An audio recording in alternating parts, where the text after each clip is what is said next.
Hello and good evening.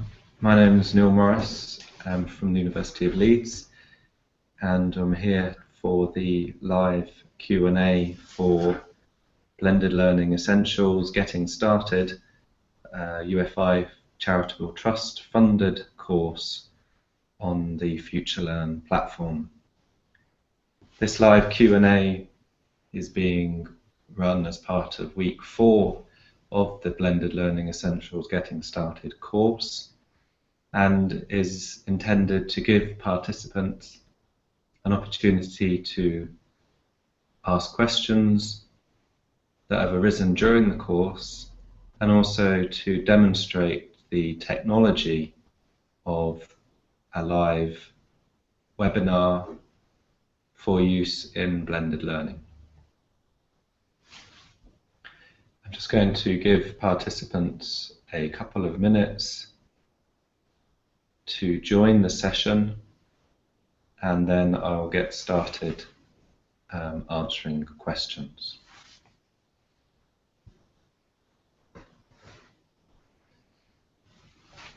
We have a few people joining the session live here on Google Hangouts on Air.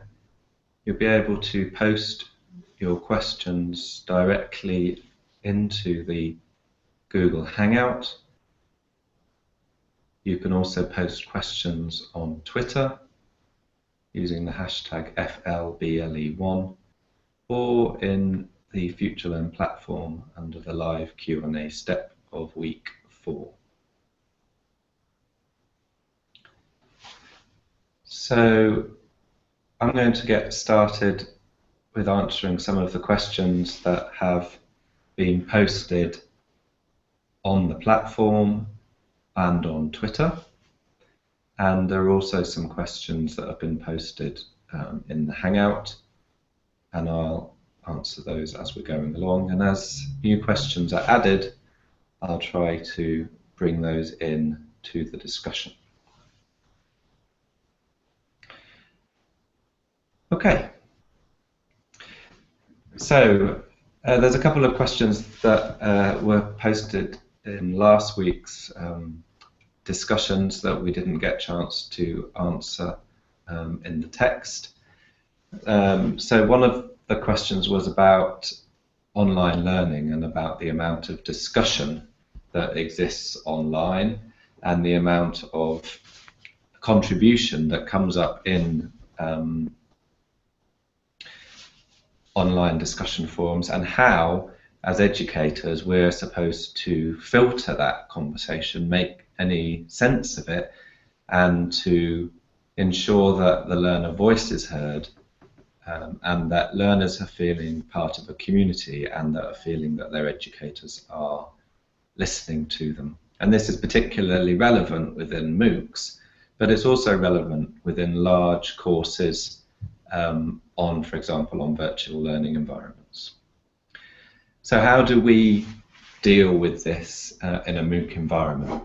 We deal with it in a number of ways, partly using the technology, partly using our community, and partly as educators. So our technology that we're using in FutureLearn enables us to filter comments. It enables us to see the most liked comments that participants have made, and it means that we can focus on the questions and the discussion that most people are contributing to. We can also ensure as educators that our community is helping to support each other. And what we do in Blended Learning Essentials is there are a range of practitioners from the FE sector who are digital champions for the Blended Learning Essentials courses, and they are online answering questions as well. That means that we can increase the student-teacher ratio, teacher-student ratio, to enable us to interact with more people. But also it does come down to the educator's commitment and motivation and time to be able to find the time to answer the questions that we think are most pertinent, most relevant, and will most benefit from our interaction. And that's, I think, the thing that will apply most to teachers who are using course online discussion in their own teaching. There's a real tension in online discussion between allowing the community to grow independently and allowing peer-to-peer discussion between your students and intervening as an educator. So I think it takes time and practice and experience to know when to answer questions and when to leave other students to answer questions, and when to provoke and promote discussion amongst individuals themselves. So this is something that you can practice yourself. Often setting a question in discussion will promote answers, and then perhaps sub-questions and other things that come off it, you should leave your students to answer each other's questions. If you're interested in following this up in the literature, I would recommend Neil Morris's work from the University of Cambridge. He's done a lot of really excellent research on dialogue and talk, and the role of the teacher and the role of peer-to-peer discussion online. Okay, so let me just have a look at these questions I've got in front of me, printed out, belt and braces today to make sure everything works, and I'm really pleased to see it is working, and we've got quite a few people joined, so there's feeling a little bit of relief as we go into this session. So there's been a few questions about Moodle as a virtual learning environment, and asking us to talk about why we're promoting Moodle and about other virtual learning environments that are available. The reason that we've focused on Moodle as any single virtual learning environment is that the majority, not all, but the majority of FE colleges and workplace learning settings in the UK do use Moodle.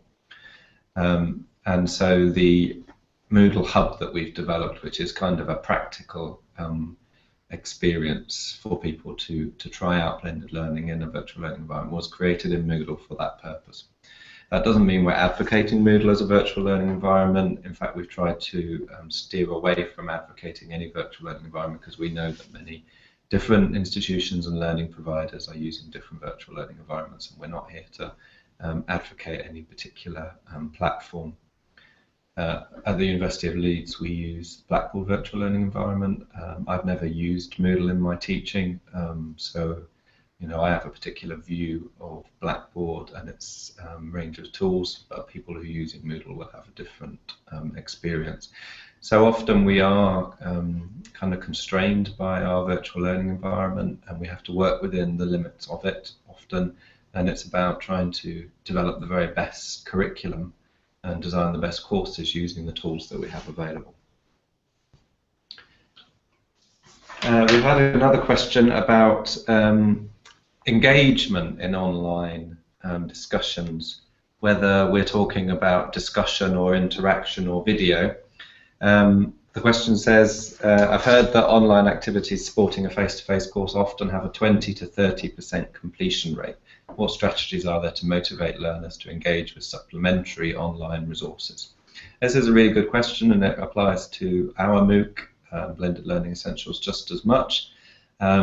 Yes, completion rate of non-credit bearing online courses is traditionally quite low, as you say, between 20 and 30% completion, and this is often seen as a failing of these courses. I think we need to think, as you've rightly put it, about motivations, about learners' individual motivation for joining a course, and ways to motivate and engage them in the course as it's running.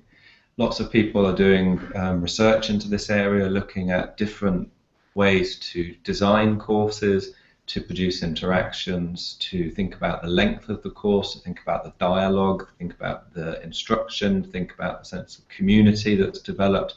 Lots of different variables, and I don't think we're really yet clear on if there's a single, I'm sure there isn't a single factor that will influence people's stickiness to non-credit bearing online courses. We think that onboarding or induction is very important. A large majority of our students, our participants taking online courses, haven't studied online before, and we feel that they need some training and some support in digital literacy. I think this applies in your context as well. If you want to move towards more blended learning, you need to provide your students with digital literacy and the skills and the confidence and the competence to be able to do this effectively.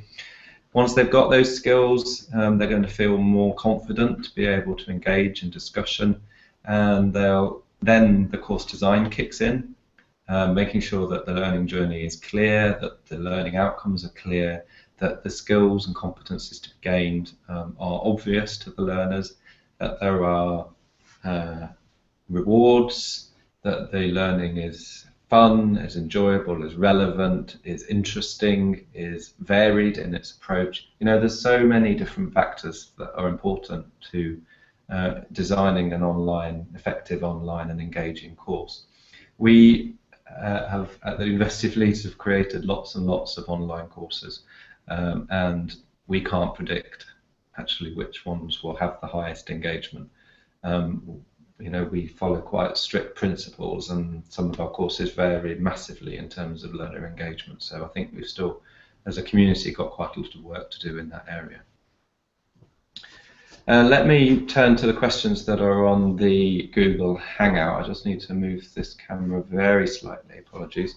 So what I can do on here is I can select a question that I want to answer.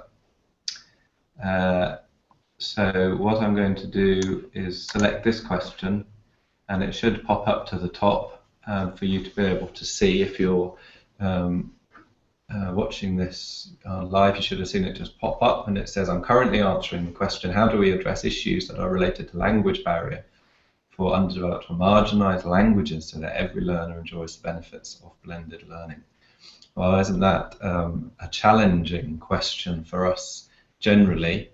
To think about the ways in which we can be more inclusive in our teaching practices online and the creation of our online content.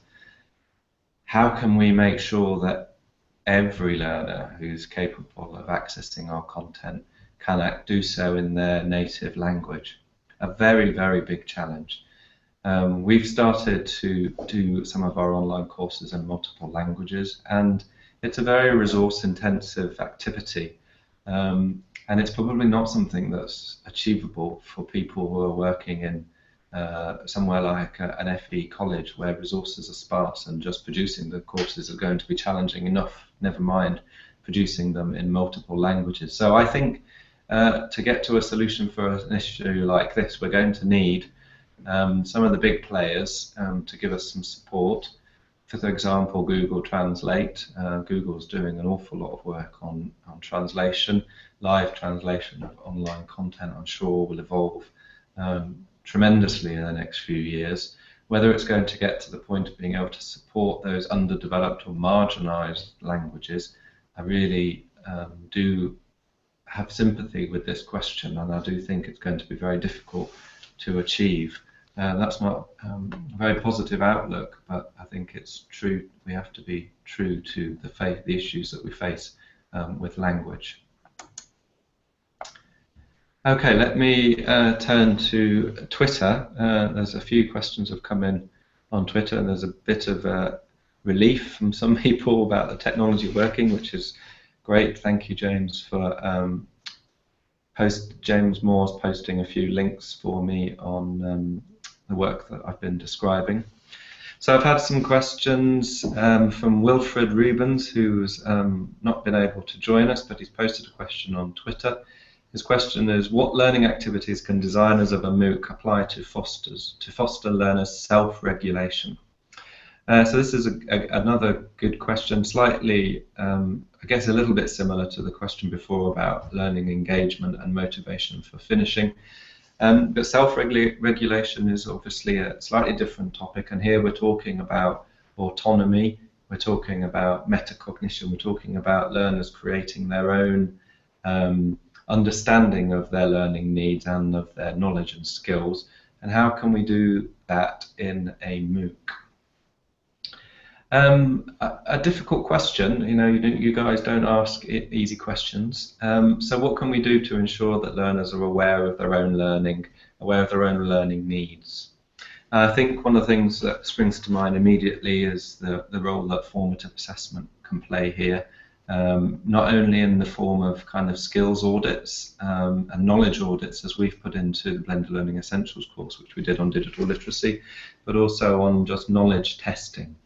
Regular multi-format knowledge testing can help learners to understand their particular learning needs, and it can give them that support of their own challenges. So I think that would be my first piece of advice, if I was going to think about this as a learning designer, is regular formative assessment. Okay, there's a question here. Let's have a look at this, which is on the Hangout. I'm doing this for the first time. Welcome, Lynn. You're a newbie to Google Hangouts on Air, so welcome. I hope you're enjoying it.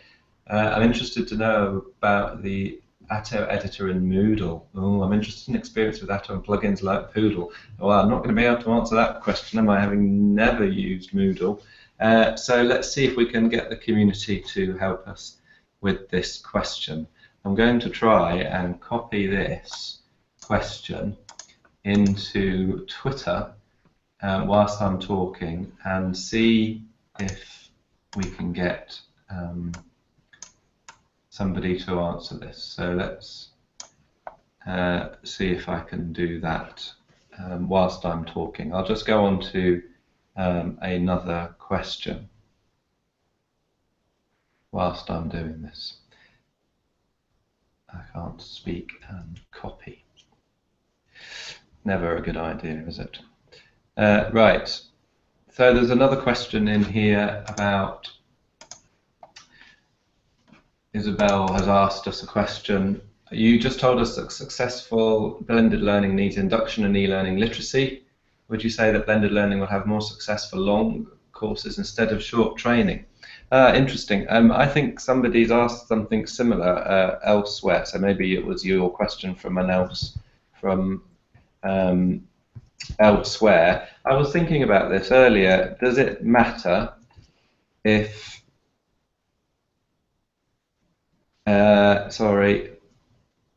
does it matter if a course is short or long in terms of the value of blended learning? I don't think it makes much difference. I think you can do successful blended learning in a smaller unit as a single teaching session of half an hour, or you can you do it in a 10-week course. It's not about the length, in my opinion. It's about the value that the digital technology is bringing to your course design and the ability of your learners to meet their learning outcomes. So I don't think there is a difference. I think we just have to think about how we're going to deploy digital technology to meet that learning outcome and make sure it's going to support learners effectively to achieve that learning outcome. So I don't think there is. And I'm going to look at this other question because there was a question from somebody. Oh, it was from you, Isabel. This question of blended learning being useful for longer training, such as MOOCs, than shorter training, for instance, presentation skills. Teachers and students need to become acquainted with new teaching learning strategies and tools. So I guess that's the point of your question. You're saying that you couldn't just deploy a digital technology solution in a very short session, like a half-an-hour session, because the learners wouldn't be able to make best use of that technology in that short amount of time. So I think you're right. If it was a completely naive situation, if somebody was coming in off the street to do training and you were going to expect them to integrate into a very complicated digital technology solution to achieve blended learning, I would agree. I wouldn't do that, but I would deploy a very straightforward digital technology for a very short training session. I would want to make sure that the technology was robust, very easy to use, wasn't going to fall over, and was going to help me achieve my learning outcome. So I think you can use digital technology in short periods of time with an untrained cohort, but you just need to be really careful with the technology solution that you're going to suggest. There's a question which came on the platform, which I hope is very clear to everyone, that these sessions are recorded. It's streamed live onto Google Hangouts and onto YouTube. And as soon as the recording is finished, the session is finished, the recording is what appears on YouTube. So you'll be able to watch this back at your leisure, and you've hopefully been able to access the recording from the first run of Blended Learning Essentials, which we had obviously a lot of different questions. So there was a question from James Moore on the platform. You can read his preamble, which I'm not going to read, but the crux of his question was about how do you strike a balance between using free tools, free open tools to support blended learning, which obviously reduces financial burden on institutions, without pushing students into using tools which are going to require students to enter their personal information in a way that might inconvenience them or potentially even harm them in the future. So the question is about, we're advocating free open tools. One of the examples we've talked about is Google Classroom. Google obviously provide these tools. They could choose to remove that tool tomorrow, and in the background they're collecting data about the user and obviously using that to make money. How do you reconcile this as an educator in your choices of technology? I think a really interesting question and a very relevant question. And obviously, as we've advocated free and open tools, a question that we need to be able to address. It's a hard issue, isn't it? These commercial organisations that purport to be offering something for free, but are clearly making money out of our data, and people are rightly, increasingly, I think, sensitive about what is happening to their data. And there are lots of movements growing in the community about, protecting my data. My data's mine, and I want to know what you're doing with it. But the trade-off of providing your data is that we get access to these tools that, frankly, educators wouldn't be able to use in any other circumstances, because they'd be prohibitively expensive, and commercial solutions are often prohibitively expensive to education organisations who don't have buckets of cash. So I think we've got to balance, we've got to understand that balance, and we've got to be very open about that balance and that trade-off, and we've got to be open with ourselves as educators, with our institutions, as administrative organisations, and most importantly with our students. And we've got to have some very clear guidelines and policies about what we are going to ask our students to do. So, for example, we don't insist that our students use any off-campus platforms. We insist that they use our virtual learning environment, but if a course is using Facebook to enable a social community, it's not a requirement that the students go off to Facebook to sign up and use that platform. We can't insist that our students create accounts on off-campus solutions because of this exact reason. Now, the problem with that is that if you don't have a virtual learning environment and you are relying on something like Google or Facebook or Twitter or whatever it is, you do face a dilemma. You face the dilemma with your students of, do we have the right, morally, ethically, to insist that our students create accounts on these platforms? And I think that's an internal discussion that you need to have if you're in control of it, to have it yourself, and you need to be absolutely clear on the rationale for doing it, and that you are providing the learners, the students, the people who are going to use these tools with as much information as possible about the decision you've made and about their rights and their ability to protect their personal information and the consequences of using these tools. So it's probably a very long-winded and probably a bit unclear answer, but I think I'm most concerned about making sure that you are fully open and transparent with your learners about the justification that you have for using these tools and the implications for them of using them. I hope that helps a bit, James. Okay, an interesting question came in about OERs, which I liked because I've come across it a number of times. So the question was, what would you say to teachers who are worried that OER devalues the work that they do, either because it's free or because it is low quality? And this is a really pertinent question. It's something that I've faced a number of times within my own organisation when I've been advocating educators to publish learning materials that they've produced into the open community, and they would give me this challenge exactly back, which would be to say, I don't want to be seen to be giving away the university's intellectual property, and I don't think it's of a sufficient quality to showcase the university. And these are both two really important issues that we need to think about.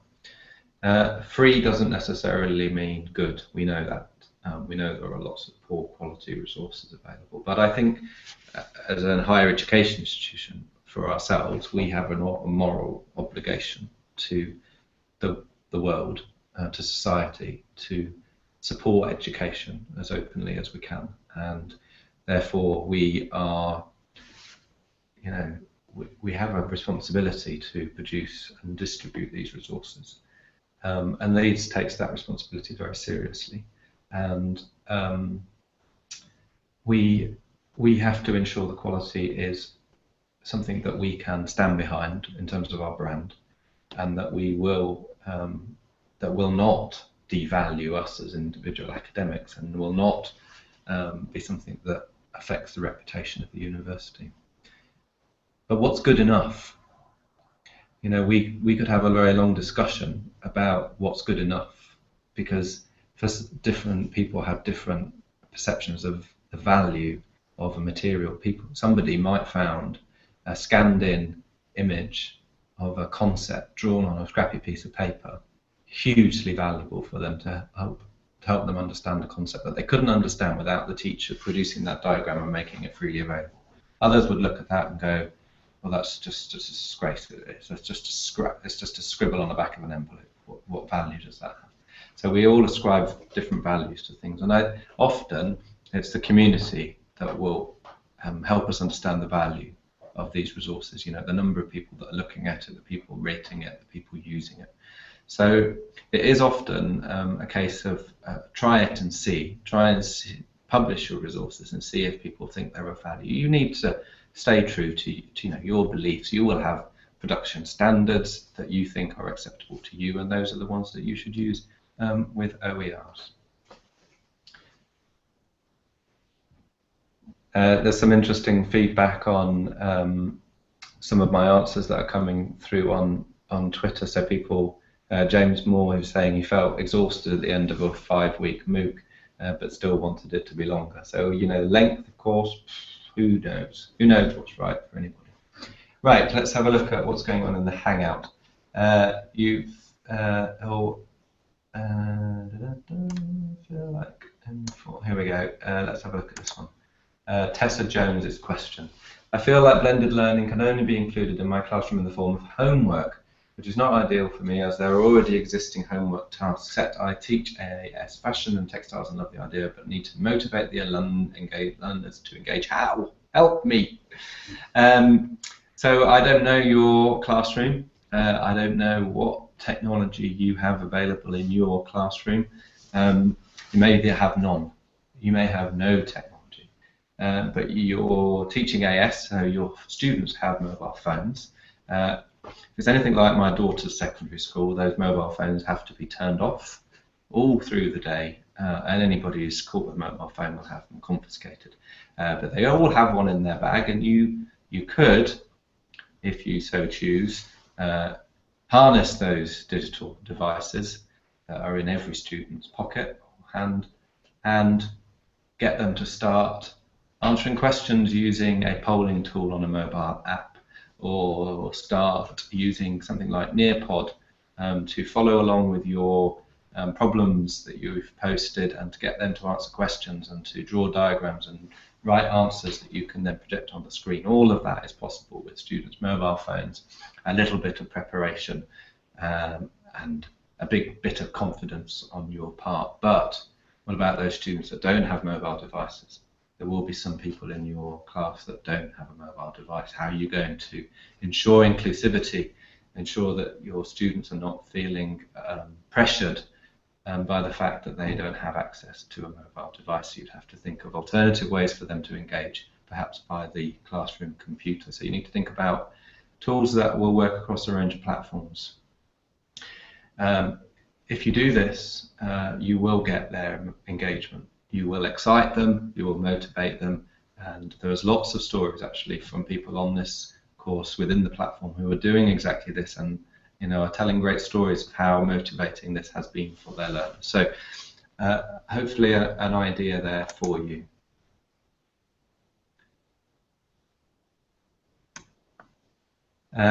Hopefully I've answered this question about, I'm just going to pop this one up, how can I apply blended learning to my 6th grade? Oh, 6th grade, I'm thinking 6th form, sorry, 6th grade. So 6th grade is in the UK primary school education, so people or students aged under 11.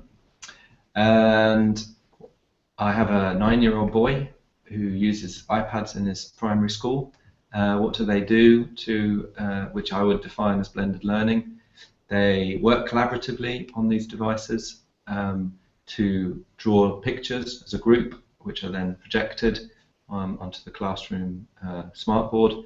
They use a virtual learning environment, which is not in the classroom, but they use it for their homework. So they have a wiki tool and a blog tool. They have email, and they submit their homework via this primary school VLE. So lots of stuff going on with digital technology, and in just that one example of a primary school in the UK. And I know that this is quite a common experience at that level. So don't be put off blended learning by the age of your learners. Your issues are more about access to technology, privacy issues, and internet access. Often I think are what the things that I see in that age group. Right, let's have a look on Twitter to see what's going on here. I think more on Twitter, that's okay. So I've still got my list of questions from the platform. Keep working through those. Yeah, here's a good question. I'd like to know what are some of the best approaches to designing a course in a virtual learning environment in terms of the course layout. I'm particularly interested in guidelines on how to organise the content more effectively, avoid the scroll of death, guide the student through modules instead of showing the entire course content at once. Can you give me some advice? Well, I think those are 3 good principles that you can apply to VLEs and online learning and e-learning generally. Organising content effectively, ensuring that content is generally on a single screen without having to scroll, and using what we call adaptive release, so providing content to students just in time or as a result of triggers. So organising content in a virtual learning environment really varies on the kind of learning outcomes that you have and the kind of course that you are running. I've organised courses within our virtual learning environment really differently according to the type of course that it is. Sometimes I organise courses into folders by week. So I will say week 1 content. Sometimes I organise content according to content type. So I might have folders that say pre-class reading or lecture resources, and I might have another folder of practical resources or tutorial resources. Sometimes we might organise content according to the different contributors to the course. So if there are multiple people teaching on a course, you might have different content areas for each of those teachers. And it really just depends on the most sensible organisation according to the kind of course that you're running. So you have to think about the type of content that you've got, the type of activities that you've got, and make sure that you do organise it. But all that you need to do is just do organise it. Students, as we do, their biggest issue with virtual learning environments is when things are disorganised and are hard to find, and it's difficult to navigate. And these are the things that the students want. They want consistency, they want easy to access resources, and they want something that is clear. If you have responsibility for students learning across a number of courses, what you'd often hear about virtual learning environments is that students have to relearn the organisation of their content in different virtual learning environment areas, because different teachers organise things differently. And that can be really difficult, really hard for students to keep navigating between different organisations. So we try to ensure consistency, consistent menu items, consistent organisation, consistent words. In terms of the scroll of death, increasingly websites are understanding this. We as educators need to follow their kind of suit and think about folders and hierarchies and not putting too much content on a single page. Generally, just agree with you that we shouldn't do it.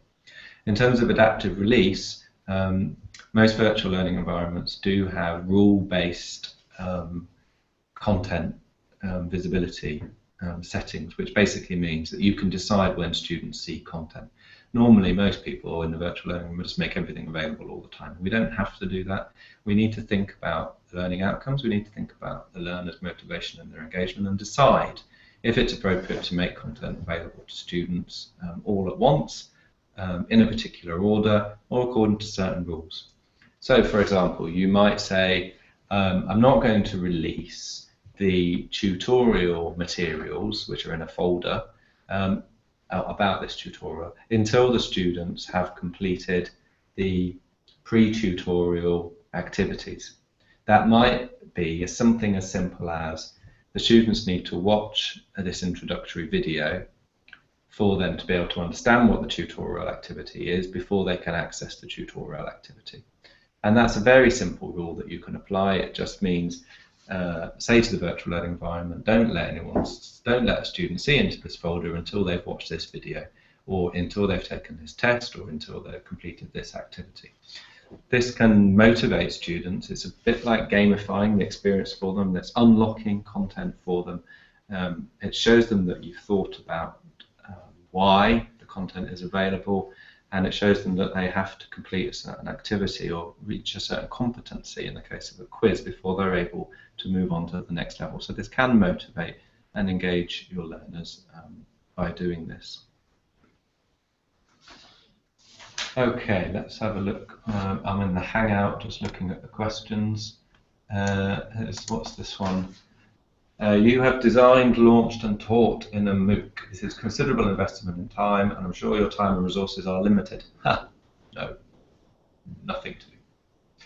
From your perspective, what have you most enjoyed from the process, and what have you learned that you did not expect? Oh, that's a really nice question, isn't it? A very personal question. Yes, well, it's been a fascinating journey, actually, being involved with MOOCs at university. I have managed, led, overseen, agreed, run the team, and now designed my own and teaching it. And so I have literally seen all sides of it. And it is a very time-consuming process, but it's fascinatingly exciting when your course goes live and you just see the people.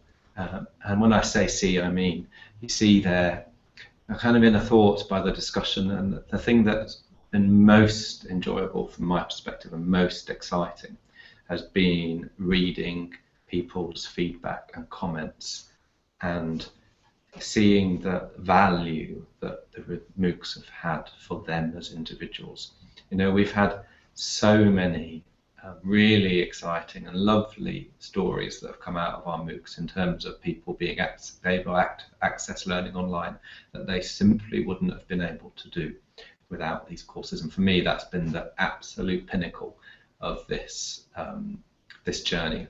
You know, because there are so many people around the world that can't access formal education, but they do have access to a device and the internet, and they're starting to understand that there are free resources out there and there are free courses, and you can learn on your own if we've got the motivation. And just reading their stories of the impact that these online courses have had on them has, well, that's what brings me to work to make more of these courses.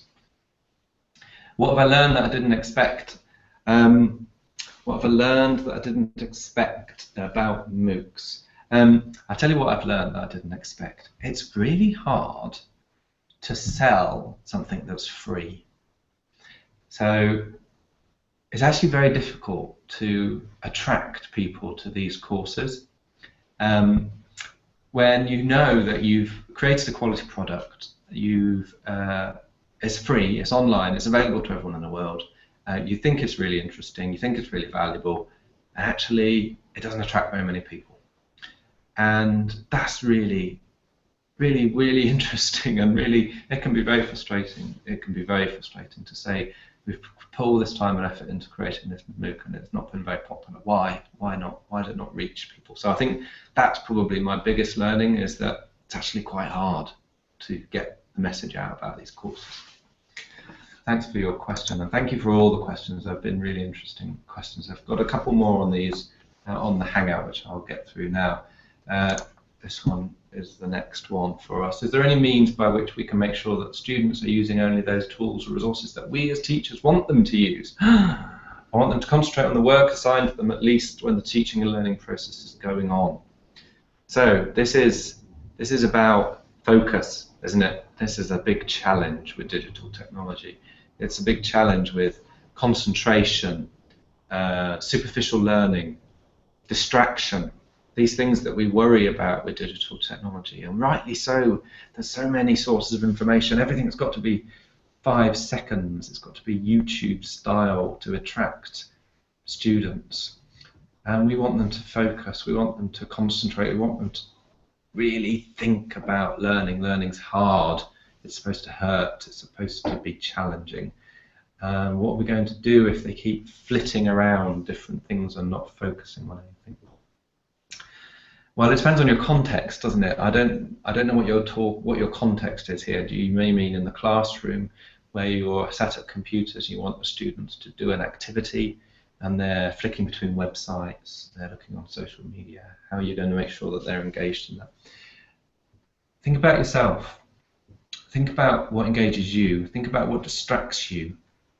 Think about what would help you to focus on this material. Is it engaging? Is it motivating them?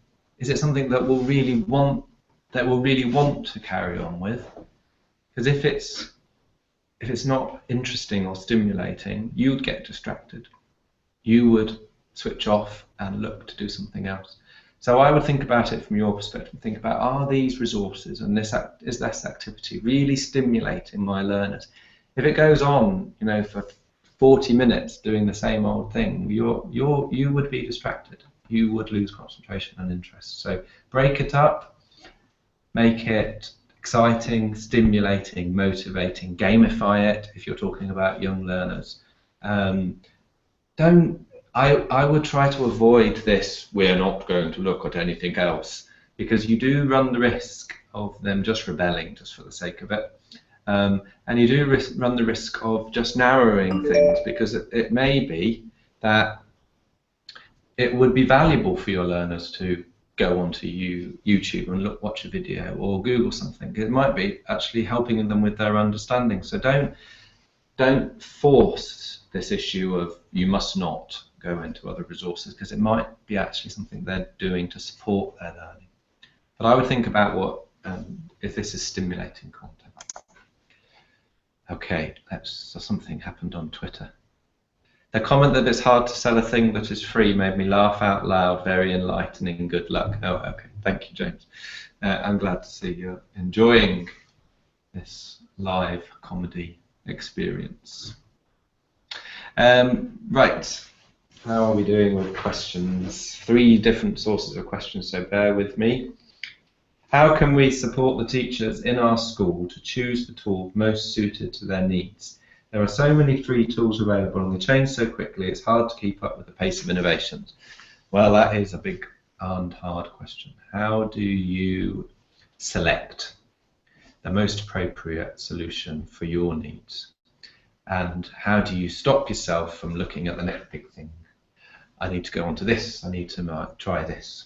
I think you need to think really carefully about your learning outcomes. Think about your curriculum design, think about your learners, think about what you're trying to achieve. Think about the teaching and the learning, and the technology will follow. You must not be led by the technology. You must not just look, shiny thing, shiny thing. If the simplest digital technology is meeting your learners' needs, then you've cracked it. You don't need to change it. You don't need to change it. If it's not working, then you think about changing it. But you don't need to move on and change your approach if your solution is working. So it's always for me about finding the best solution for your learners' needs in your context, in your discipline, with your students. Once you've found that, then it's fine. You don't need to keep moving on. You might want to mix it up. You might want to have a few tools in your toolkit that you can keep engaging your learners and saying, well, you know, we've used this approach a few times, we're going to switch. But I agree that the beginning is hard. Beginning is hard when you've got all of this array of technologies. Just in Blended Learning Essentials, how many things have we talked about? Selecting the thing that's right for you, that's the hard bit in the teaching process. Selecting the approaches you're going to use. How do we support teachers in our school to do this? Well, they've got to have some time for professional development. You've got to give them opportunities to try things out, to learn from their peers, to see the evidence, to try it and succeed, and try it and fail. They've got to be given the space to do that.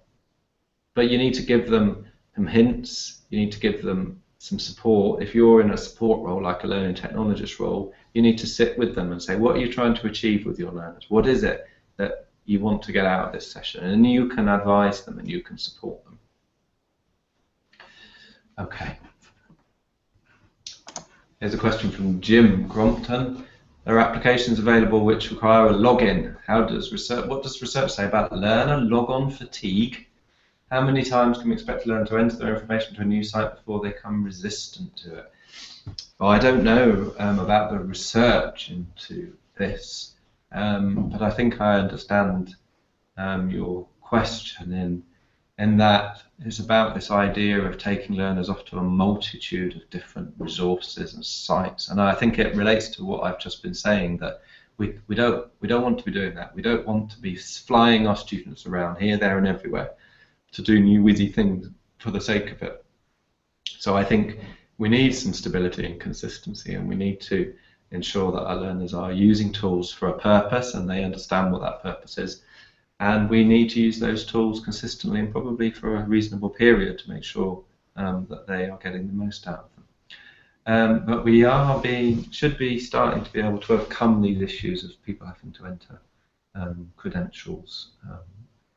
Hopefully, depending on your context, if you're using public computers, obviously it's going to be a login every time.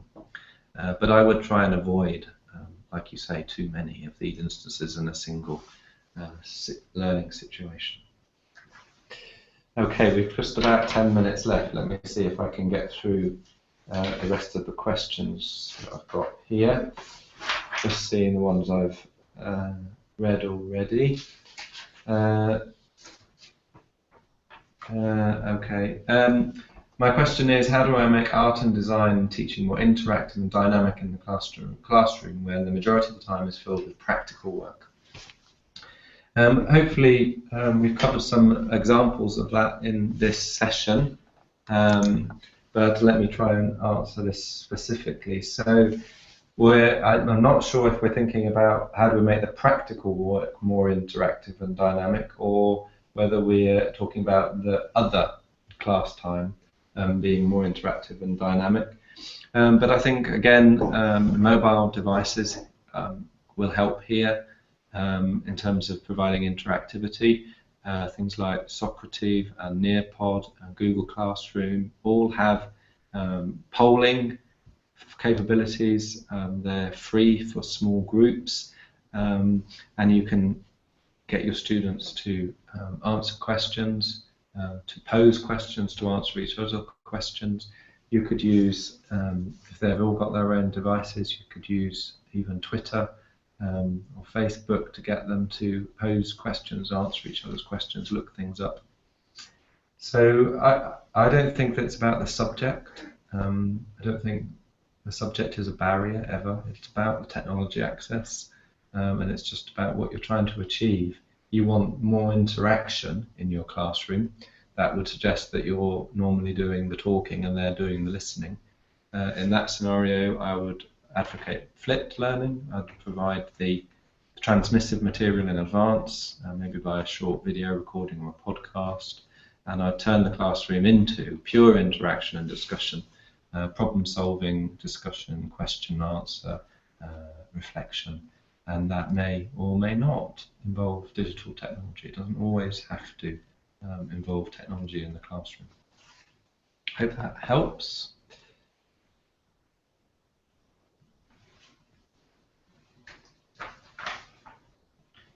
Here's a question from somebody who's working in a workplace learning setting. So I work in manufacturing as a developer. Do you think virtual learning systems come in the next 10 years in a corporate environment? I think maybe between a company and a school. So I think the question is about how do we see corporate education evolving, particularly in the technology space of using virtual learning environments, possibly interactions with universities. I think lots of corporate organisations actually already do have virtual learning environments of one form or another, either commercial or homegrown, or the intranet in often what they would call a virtual learning environment. So they're not, it's not an exclusive to education sector, is the virtual learning environment. Whether it's growing, I think is a big question. Corporate training, online corporate training is definitely growing. Online CPD, continuing professional development in the workplace, is definitely growing. Whether that's growing in-house, whereby the employers are creating their own courses and content for their employees, or whether it's using external resources, I think is still unclear. There are a lot of collaborations between corporate organisations and education providers to provide online training. So I think this is something that is growing, but as to whether corporate organisations are going to be using their own virtual learning environments more, I don't know. I think an interesting question. Okay, let's see what's going on here. I think we've answered all the questions on the Google Hangout. Lynn said hi, so I'm just going to close Lynn. So there's no more questions on here. No more questions on the platform. I think we've got one more here. My question is about lifelong learning, corporate learning, and professional development. Okay, so that's good, isn't it? Because I've just answered something about that. How could a blended learning system validate everyday work activities as learning outcomes? How could a blended learning system... Oh, I see. So what we're trying to say here is if people are in a workplace setting, a professional development, and they're doing activities that we need to validate, so we need to validate competencies. We need to assess competencies and skills. I think that's what this is about. How do we use blended learning to do that? That's a good question. A very common answer to this would come in the form of either using video or using screen capture. So video, a simple video such as using your mobile phone, can be used to record competency. So let's take an example of somebody in a workplace setting who needs to learn a skill and needs to validate their competence with a skill. Let's take an example in engineering of being able to use a lathe. What would not traditionally happen is that the assessor would watch the individual using the lathe in an appropriate way and validate their competence. In Blended Learning Essentials, we showed you an app called iObserve, which demonstrates the powerful use of video to prove competencies. It enables the learner to be recorded or record themselves undertaking a task and to show their competence with particular skills that they need to achieve. And that is a permanent record of their skills, which can be viewed after the event by the validator, the assessor, in whatever form. So I think that's a really nice example of showing validation and using blended learning and digital technologies to show that outcome. Right, I'm going to answer one last question, which is going to come from Twitter. Isabel has just asked me to tell you a story. Well, in the UK now it's 8 o'clock, just about 8 o'clock. So if you're in the UK, this is like a bedtime story for those adults that go to bed at the same time as children. And Isabel is asking me to tell a story about my application of DADDY. And this DADDY, if you're following Blended Learning Essentials, is the curriculum design process that we've been advocating for blended learning, course design. And it's this week. Curriculum design is this week of the course, week 4. Well, can I tell you a story about it? Well, I could tell you a story about how we built Blended Learning Essentials, which we used a form of DADDY to design. And it's a story of working collaboratively with a large number of people to try to design a very complex course. And it involves, obviously, primarily Diane Laurillard and myself. And we started with learning outcomes. We started with an overall course learning outcome, and we broke it down into sub-learning outcomes that we wanted participants to achieve in terms of knowledge, skills, and competencies. And we use those learning outcomes to structure a course over a number of weeks. And we then, from those learning outcomes, we looked at particular activities and assessments that we were going to put into the course, which would help us to achieve, the participants to achieve those learning outcomes. And then at that point, we went through a cycle of testing with the wider community to examine those principles, test those principles with practitioners in the community, and we surveyed actually the community about the learning outcomes, the tools, the activities, and we got feedback on what our priorities should be, and then we revisited our curriculum design, changed it, and then we started to flesh out content. And actually content came very late in terms of what we wanted both the words and the videos to say and do, and capturing this live learning in the case studies that you've seen and the Blended Learning Essentials was really time consuming, and we went through a lot of iterations with that content and had to rejig lots of bits of both activity, learning outcome and content to get the course that we've got to. I'm not entirely sure that's a very satisfactory answer of how I've applied DADDY to Blended Learning Essentials, but you've caught me on the hop. It's quite a hard question. I've been asked to validate that before. Anyway, it's time to stop, and I just to thank you for your attention. And let me just tell you how many people. There's 8 people live viewing in the Hangout, maybe some on YouTube. We had a lot more on YouTube last time than in the Hangout, and we've had some people engaging through Twitter and hopefully on the platform. I hope it's been useful. We've got another live Q&A next week for the end of the course, so please join us then if you can. But just for now, to say thank you very much for joining us if you have joined us live, and thank you for watching if you're watching recorded, and bye for now.